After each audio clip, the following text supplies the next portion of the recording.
Welcome friends, technical analysis series में आपका स्वागत है। आज हम डिस्कस करेंगे एक बहुत ही इंपॉर्टेंट इंडिकेटर आरएसआई के बारे में। आरएसआई मतलब होता है रिलेटिव स्ट्रेंथ इंडेक्स। ये हमको बताता है कि बायर्स और सेलर्स दोनों में से कौन हावी है। जैसे मान लो हम एक स्केल रखते हैं, उसको 0 से 100 रखते हैं, तो अगर 50 का लेवल है तो एक न्यूट्रल लेवल है। उसमें ये हमको समझ में आता है कि अगर आरएसआई 50 के आसपास है तो 50 मतलब न्यूट्रल, बायर्स और सेलर्स दोनों समान रूप से हावी है। अगर बायर्स हावी होने लगते हैं तो 50 से हायर की तरफ मूव होने लगता है। तो अगर वो 60 को क्रॉस करता है तो वो ज़्यादा स्ट्रेंथ आ जाता है उसमें, मतलब बायर्स बहुत ज़्यादा हावी हो गए।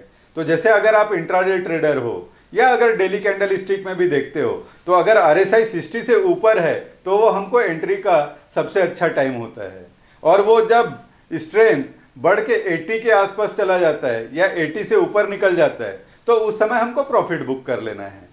उसी तरीके से अगर आरएसआई 50 से नीचे आने लगता है मतलब सेलर्स हावी होने लगते हैं। अगर सेलर्स हावी होने लगते हैं और आरएसआई 40 के नीचे आ जाता है तो जैसी 40 के नीचे आता है एक डीप फॉल आने का संभावना होता है। तो हमको जैसी 40 के नीचे आया शॉर्ट पोजीशन को बनाना है, और जब शॉर्ट पोजीशन बनाया है तो अगर वो 25 से 20 के आसपास आता है तो शॉर्ट पोजीशन से हमको प्रॉफिट बुक कर लेना है। तो आरएसआई को अगर डीप में समझना है तो इसके लिए हम चार्ट पे चलते हैं। I am Dinesh Kumar, NISM certified for derivative analysis. RSI को चार्ट पे समझने के लिए हम investing.com पे चलते हैं। यहाँ से हमने निफ्टी का चार्ट ओपन कर लिया है। ये जो चार्ट ओपन हुआ है वो जापानीज कैंडल स्टिक पैटर्न पे ओपन हुआ है। इसको हम हेकिनाशी कैंडल स्टिक पैटर्न पे चेंज कर लेते हैं। मैं बार बार हेकिनाशी कैंडल स्टिक पैटर्न इसलिए बोलता हूँ क्योंकि वो हमको डायरेक्शनल क्लैरिटी देता है और हेकिनाशी ज़्यादा रिलायबल है अगर हमको चार्ट पैटर्न को रीड करना है। तो अब हम आरएसआई को समझते हैं। तो आरएसआई को कभी भी यूज़ करना है तो बहुत ज़्यादा शॉर्ट टाइम फ्रेम पे यूज़ नहीं करना है, क्योंकि शॉर्ट टाइम फ्रेम पे जो ओवरबॉट या ओवरसोल्ड का टेरिटरी है वो बहुत ज़्यादा फ्लक्चुएट होता है। इसीलिए कभी भी आरएसआई को अगर चेक करना है तो कम से कम 1 घंटे के टाइम फ्रेम पे चेक करेंगे, तभी जाके हमको ज़्यादा अच्छा रिजल्ट मिल पाएगा। तो यहाँ पे हम आरएसआई को लगा लेते हैं। तो यहाँ से हमने टेक्निकल इंडिकेटर से गए, यहाँ से हम आरएसआई को पिकअप कर लेते हैं। तो ये आरएसआई का जो है चार्ट ओपन हो गया है। इसको हम सेटिंग में जाके चेंज कर लेते हैं। मेरा जो रेंज है वो 40 to 60 है, तो ये लेंथ जो है वो 14 का है, तो वो तो ठीक है। अब स्टाइल में जाके हम जो टाइम है उसको चेंज कर लेते हैं। 60 और 40 के रेंज में हम सेट कर लेते हैं।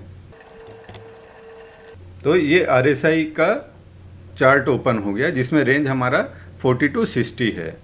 तो अगर 40 to 60 के बीच में है मार्केट तो बेहतर है कि हम आरएसआई से कोई निर्णय ना लें, क्योंकि आरएसआई को यूज़ करोगे तो इसका सबसे अच्छा बेनिफिट तभी मिलेगा जब आरएसआई 60 क्रॉस करता है, तभी मार्केट रेजिलिएंट होता है, चाहे वो आप निफ्टी के केस में हो या किसी भी शेयर के केस में हो। और शेयर्स के केस में मैं यही बोलता हूँ कि आप कोई भी 10 शेयर अच्छे शेयर्स चूज़ करो और उस 10 शेयर के अलावा और किसी भी शेयर्स में ट्रेड ना करो, क्योंकि अगर आप सिर्फ उन 10 शेयर के ऊपर फोकस करोगे तो आपको उन शेयर्स का जो प्राइस बिहेवियर है वो काफ़ी हद तक क्लियर रहेगा। इसीलिए बेहतर है कि आप जब भी ट्रेडिंग का निर्णय लेते हो या ट्रेडिंग कर रहे हो तो मैं यही सजेस्ट करूँगा 10 से ज़्यादा शेयर ट्रेक मत करो, या फिर निफ्टी और बैंक निफ्टी, इनके अलावा और बाहर जाने का ज़रूरत नहीं है, ताकि आपको इनका जो प्राइस बिहेवियर है वो क्लियर रहे। अब आरएसआई में मैं कभी भी बोलता हूँ, जैसे अगर हमको लॉन्ग पोजीशन बनाना है तो लॉन्ग पोजीशन तभी बनाइए आरएसआई के बेसिस पे जब वो 60 को क्रॉस करता है। तो देख सकते हैं यहाँ पे मैंने 60 और 40 के बीच में एक बैंड बना दिया है। तो जब ये 40 और 60 के बीच में है उस समय मेरे को आरएसआई के बेसिस पे कोई निर्णय नहीं लेना है। जब ये 40 के नीचे चले जाए तो मुझे शॉर्ट पोजीशन बनाना है, और जब ये 60 के ऊपर आ जाए तब मुझे लॉन्ग पोजीशन बनाना है। तो जब मार्केट का ट्रेंड अप ट्रेंड में है तो मैं शॉर्ट पोजीशन को अवॉइड ही करूँगा। अगर मैं निफ्टी को ट्रैक करता हूँ और निफ्टी मान लो नेगेटिव टेरिटरी में चला जाता है या बैंक निफ्टी नेगेटिव टेरिटरी में चला जाता है, तब ट्रेंड रिवर्सल के बाद मैं शॉर्ट पोजीशन के लिए अपॉर्चुनिटी ढूंढूंगा। तो यहाँ पे अभी तो हम देख सकते हैं कि मार्केट जो है अप ट्रेंड में ही चल रहा है। तो अप ट्रेंड में चल रहा है, इसीलिए मैं सिर्फ बाइंग अपॉर्चुनिटी ही सर्च करूंगा, वो ज़्यादा अच्छी स्ट्रेटेजी रहेगी। तो यहाँ पे हम देख सकते हैं, जैसे इस पॉइंट पे यहाँ पे RSI ने क्रॉस ओवर दिया, 60 को क्रॉस किया, तो यहाँ पे आप एंट्री करते तो आप ऊपर देख सकते हो कि जैसी 60 को क्रॉस किया है उसके बाद दो बड़े कैंडल्स का फॉर्मेशन है। तो आप यहाँ पे एंट्री करते तो बहुत अच्छा समय होता है एंट्री का। अब एग्जिट करना है तो एग्जिट के लिए आपको फिर बॉलिंजर बैंड और MACD को कंबाइन करना पड़ेगा। तो RSI का सिर्फ रोल यहाँ पे इतना ही रहता है कि जैसे ये 60 के ऊपर हमको बताता है हमको एंट्री का पोजीशन बनाना है। यहाँ पे भी आप देख सकते हो, यहाँ पे भी इसने 60 का लेवल क्रॉस किया है। तो 60 का लेवल क्रॉस किया है मतलब हमको लॉन्ग पोजीशन बनाना है। तो लॉन्ग पोजीशन बनाना है तो आप देख सकते हो कि इस लेवल पे, यहाँ पे इस कैंडल के फॉर्मेशन के बाद ये कंटिन्यूसली अप ट्रेंड में रहा है। तो जैसी 60 से ऊपर जाता है आपका जो प्राइस का रेजिलियंस है वो बहुत स्ट्रांग होता है और वो अप मूव जो है वो कंटिन्यूसली हायर हाई की तरफ बढ़ता है। और उसके बाद यहाँ पे अब हम देख सकते हैं इस पोजीशन पे, यहाँ पे भी इसने 60 का लेवल क्रॉस किया है और 60 का लेवल क्रॉस किया तो आप देख सकते हो ऊपर कि ये जो सेकंड कैंडल का फॉर्मेशन हुआ है उस समय इसने 60 के लेवल को क्रॉस किया है।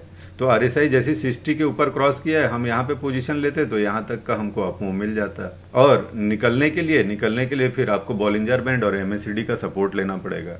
तो यहाँ पे भी आप देख सकते हो इस पोजीशन पे, यहाँ पे भी 60 का लेवल RSI क्रॉस किया है और इस पोजीशन पे भी आप देख सकते हो कि हेकी नाशी का जो कैंडल है वो भी इंडिकेशन दे रहा है कि अप ट्रेंड कंटिन्यू रहेगा और RSI भी बोल दिया है कि रेजिलिएंट हो गया है। तो आप देख सकते हो RSI के बेसिस पे अगर आप एंट्री किए रहते तो आपको बहुत अच्छा मूव मिल गया होता। तो आप बैक ट्रेसिंग कर सकते हो कि इसमें डिसिप्लिन यही रखना है कि RSI को यूज़ करना है। तो जब 60 के ऊपर निकले तभी आपको एंट्री पोजीशन बनाना है और जब 40 के नीचे जाए तभी आपको सेल पोजीशन बनाना है। तो RSI को यूज़ करने से पहले हमको ओवरऑल मार्केट का ट्रेंड देख लेना है। ओवरऑल मार्केट का ट्रेंड वीकली चार्ट में पहले चेक करना है कि अप ट्रेंड में है कि नहीं, उसके बाद डेली चार्ट में चेक करना है कि अप ट्रेंड में है कि नहीं, और तीसरा आवरली चार्ट में भी चेक करना है कि अप ट्रेंड में है कि नहीं। जब तीनों में ये अप ट्रेंड है तब हम जब भी RSI यूज़ करेंगे हमको ये देखना है कि आवरली चार्ट में 60 का लेवल क्रॉस होना चाहिए और RSI अगर 60 के लेवल को क्रॉस करता है हम तुरंत एंट्री करेंगे। और जब ये 40 टू 60 के बीच में रहेगा तो हमको ट्रेडिंग अवॉइड करना है। तो अगर आप देख सकते हो तो आज ये 17 मई से लेके आज करीब 4 जून, इस बीच में हमको सिर्फ RSI के बेसिस पे 4 ट्रेड ही मिले हैं। तो ठीक है भाई, हम 4 ट्रेड ही करेंगे, हमको डे टू डे ट्रेड नहीं करना है, मल्टीपल ट्रेड नहीं करना है, क्योंकि मल्टीपल ट्रेड करके भी हमको फायदा होने वाला है नहीं। जब 40 टू 60 के बीच में है, कंफ्यूजन है, उस समय आप ट्रेड करोगे तो चांसेस है कि आपके जो ट्रेड है वो नुकसान दे सकते हैं। तो बेहतर है जब हमको RSI आवरली चार्ट में 60 का लेवल क्रॉस करके अपॉर्चुनिटी दे तभी हमको RSI को यूज़ करना है और उसी के बेसिस पे निर्णय लेना है। अब मान लो अगर मार्केट डाउन ट्रेंड में है मतलब अगर वीकली चार्ट में निफ्टी नेगेटिव टेरिटरी में है, डेली चार्ट में निफ्टी नेगेटिव टेरिटरी में है और आवरली चार्ट में निफ्टी नेगेटिव टेरिटरी में है, तो जब नेगेटिव टेरिटरी में है तब हमको शॉर्ट पोजीशन के लिए अपॉर्चुनिटी ढूंढना है। शॉर्ट पोजीशन के लिए अपॉर्चुनिटी ढूंढना है मतलब जब RSI 40 से नीचे आ जाए तब हमको शॉर्ट पोजीशन के लिए अपॉर्चुनिटी ढूंढना है, और जब वो 40 टू 60 के बीच में है तब हमको कोई पोजीशन नहीं बनाना है, हमको दूर रहना है। तो RSI के बेसिस पे निर्णय लेने का सीधा सा है कि भाई आपका अगर अप ट्रेंड में है और RSI आवरली चार्ट में 60 को क्रॉस करके ऊपर जाता है, आपको बाइंग पोजीशन बनाना है। 40 टू 60 के बीच में कोई पोजीशन नहीं बनाना है और 40 से नीचे है तब आप चाहो तो शॉर्ट पोजीशन बना सकते हो, बट अगर मार्केट अप ट्रेंड में है तो आप शॉर्ट पोजीशन अवॉइड ही करिए। तो यहाँ तक तो हमने समझ लिया RSI को यूज कैसे करना है। RSI के बेसिस पे हम सपोर्ट एंड रिवर्सल पॉइंट भी फाइंड कर सकते हैं। तो सपोर्ट एंड रिवर्सल पॉइंट के लिए हम RSI का जो चार्ट है इसमें एक ट्रेंड लाइन ड्रॉ करेंगे। अभी मैंने बैंक निफ्टी का 15 मिनट का चार्ट ओपन किया हुआ है और RSI जो है उसको 60 टू 40 के रेंज में सेट किया हुआ है। अब यहाँ पे हम ट्रेंड लाइन ड्रॉ करते हैं। तो ट्रेंड लाइन ड्रॉ करने के लिए जो शार्प रिवर्सल पॉइंट है उन 2 शार्प रिवर्सल पॉइंट को हम कनेक्ट करेंगे। तो ये फर्स्ट एक शार्प रिवर्सल पॉइंट यहाँ पे आया है, उसके बाद एक सेकंड शार्प रिवर्सल पॉइंट यहाँ पे आया है। तो इन दोनों को मिलाते हुए हमने एक ट्रेंड लाइन ड्रॉ कर दिया।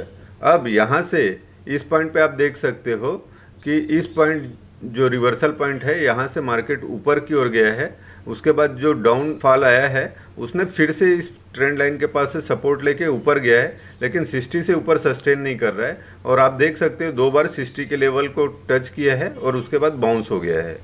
अब यहाँ पे जैसे ये ट्रेंड लाइन को ब्रेक किया है तो आप देख सकते हो कि ऊपर जो बैंक निफ्टी है उसमें बहुत ज़्यादा डीप फॉल आया है। तो अगर ये ट्रेंड लाइन को ब्रेक करता है तो आपको शॉर्टिंग का एक बहुत अच्छा अपॉर्चुनिटी यहाँ पे मिला है। उसी तरीके से एक दूसरा ट्रेंड लाइन भी ड्रॉ कर लेते हैं। तो जैसे इस पॉइंट पे यहाँ पे भी एक शार्प टर्निंग पॉइंट आया है और ये एक शार्प टर्निंग पॉइंट आया है, इसको भी ऐड करते हुए हम एक ट्रेंड लाइन ड्रॉ कर लेते हैं। तो यहाँ पे आप देख सकते हो यहाँ से जो ऊपर गया है ये 60-40 के रेंज के बीच में रहा, फिर यहाँ पे कंसोलिडेट किया और यहाँ पे 40 से सपोर्ट लेने की कोशिश किया, 40 सपोर्ट लेने के बाद ऊपर चला गया और 60 को भी ब्रेक किया यहाँ पे। फिर यहाँ से जो वापस इसमें जो फॉल आया है उसके बाद आप देख सकते हो जैसे ये ट्रेंड लाइन को ब्रेक करता है तो ट्रेंड लाइन को जैसी ब्रेक किया है बहुत ही ज़्यादा डीप फॉल आया है। तो अगर आप यहाँ पे शॉर्टिंग पोजीशन बनाते हैं तो बहुत अच्छा अपॉर्चुनिटी मिलता है। यहाँ तक तो हो गया शॉर्टिंग पोजीशन का। अब इसी तरह हम अपमूव के अपॉर्चुनिटी के लिए ट्रेंड लाइन ड्रॉ करते हैं। तो इसके लिए जैसे ये पॉइंट है तो यहाँ से हम एक ट्रेंड लाइन ड्रॉ कर देते हैं। एक शार्प पॉइंट है, शार्प पॉइंट से दूसरे शार्प पॉइंट को हमने ऐड कर दिया। अब ये जो ट्रेंड लाइन बना इसमें जब तक ये इसके नीचे रहा तब तक इसमें वीकनेस रहा और जैसे ही इसको क्रॉस करके ऊपर गया तो आप देख सकते हो कि अप मूव स्टार्ट हो गया और ये 60 के लेवल पे जाके फिर से एग्जॉस्ट हो गया। लेकिन हमको जो अप मूव है वो यहीं से इंडिकेशन मिल गया था कि भाई डाउनफॉल लिमिटेड है, अब ये अप मूव की ओर जाएगा। इसी तरीके से एक दूसरा ट्रेंड लाइन भी ड्रॉ कर लेते हैं। तो इसके लिए हम यहाँ पे एक ट्रेंड लाइन ड्रॉ करते हैं। तो यहाँ पे क्लियर कट इंडिकेशन दे रहा है कि अभी डाउन ट्रेंड में चल रहा है और ये यहाँ पे फिर से एक रेजिस्टेंस लेगा। अगर इस रेजिस्टेंस को ब्रेक करके ऊपर चला जाता है तो अप ट्रेंड रिज्यूम हो जाएगा, लेकिन जब तक इस ट्रेंड लाइन के नीचे है तब तक इसमें डाउनफॉल बना रहेगा। हो सकता है कि ये ट्रेंड लाइन को टच करे, टच करने के बाद फिर से एक बिकवाली आ जाए। तो ट्रेंड लाइन जो है वो काफ़ी कुछ इंडिकेशन दे देता है कि हमको पोजीशन क्या बनाना है। तो RSI के बेसिस पे हम अप मूव और डाउन मूव दोनों को कैच कर सकते हैं। अब RSI के बाद हमको अगर ट्रेडिंग का निर्णय लेना है तो इसमें बॉलिंजर बैंड और MACD का कॉम्बिनेशन करना है। तो बॉलिंजर बैंड यहाँ से हम बॉलिंजर बैंड लगा लेते हैं और उसके बाद MACD लगा लेते हैं।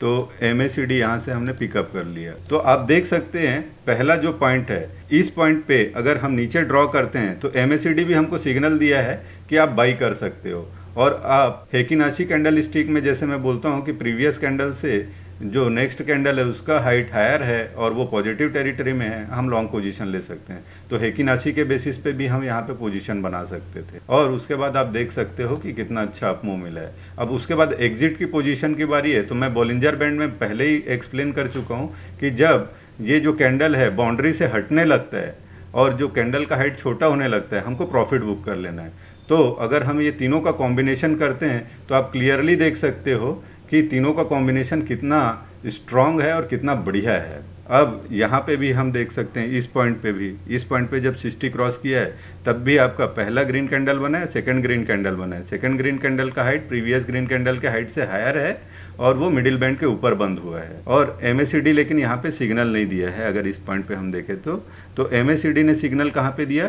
थर्ड कैंडल पे सिग्नल दिया। थर्ड कैंडल पे भी सिग्नल दिया और यहाँ पे भी हम एंट्री करते तब भी हमको ये अप मूव मिल जाता है। और बॉलिंजर बैंड का जो रूल है उसके हिसाब से जब छोटा कैंडल बनने लगे आप एग्जिट कर लो। अब इस पोजीशन पे देख लेते हैं। तो इस पोजीशन पे भी MACD जो है वो बोल रहा है मत बाई करो, दूर रहो। और बॉलिंजर बैंड जो है और हेकिनाशी का जो है वो भी बोल रहा है कि बीच में ही फंसा हुआ है, मिडिल बैंड के आसपास ही है, तो अवॉइड करने की ज़रूरत है। तो इसके बाद जब MACD सिग्नल देगा तब हम करेंगे। तो यहाँ पे तो सिग्नल नहीं दिया, तो इस समय पे RSI के बेसिस पे अगर हम निर्णय लेते तो फॉल्स सिग्नल मिलता। अब इस पोजीशन पे देख लेते हैं। इस पोजीशन पे RSI ने सिग्नल दिया कि 60 क्रॉस कर दिया है और MACD यहाँ पे सिग्नल नहीं दिया है। तो इस समय पे भी हमको पोजीशन नहीं बनाना है, लेकिन आरएसआई ने तो क्लियर सिग्नल दिया है कि मोमेंटम हायर साइड में ही है, तो हम आरएसआई के बाद एमएसीडी में चेक कर लेते हैं एमएसीडी कब सिग्नल दे रहे हैं। तो एमएसीडी यहाँ पे सिग्नल दिया है और जो यहाँ पे है बॉलिंजर बैंड, यहाँ पे भी फॉल्स सिग्नल आया है। तो अगर आपको आरएसआई को भी जज करना है या क्रॉस वेरीफाई करना है तो एमएसीडी और बॉलिंजर बैंड का कॉम्बिनेशन आप लगा लो, तो आपको ज़्यादा अच्छा निर्णय लेने में मदद मिलेगा और आपके जो फॉल्स ट्रेड है वो नहीं होंगे। और तीनों अगर वेरीफाई कर देता है उस कंडीशन में डेफिनेटली आप पोजीशन लो और आपका जो भी ट्रेड लिया हुआ है वो डेफिनेटली आपके फेवर में जाएगा। यहां तक तो हमने समझ लिया आरएसआई को यूज कैसे करना है। अगर आपको स्टॉक मार्केट की कंप्लीट लर्निंग, चाहे वो फंडामेंटल एनालिसिस हो या टेक्निकल एनालिसिस हो या डेरिवेटिव एनालिसिस हो, इसकी कंप्लीट जानकारी इस चैनल पे अवेलेबल है। यहां तक साथ में बने रहने के लिए धन्यवाद। Thanks for patient listening. See you in the next video. Thank you.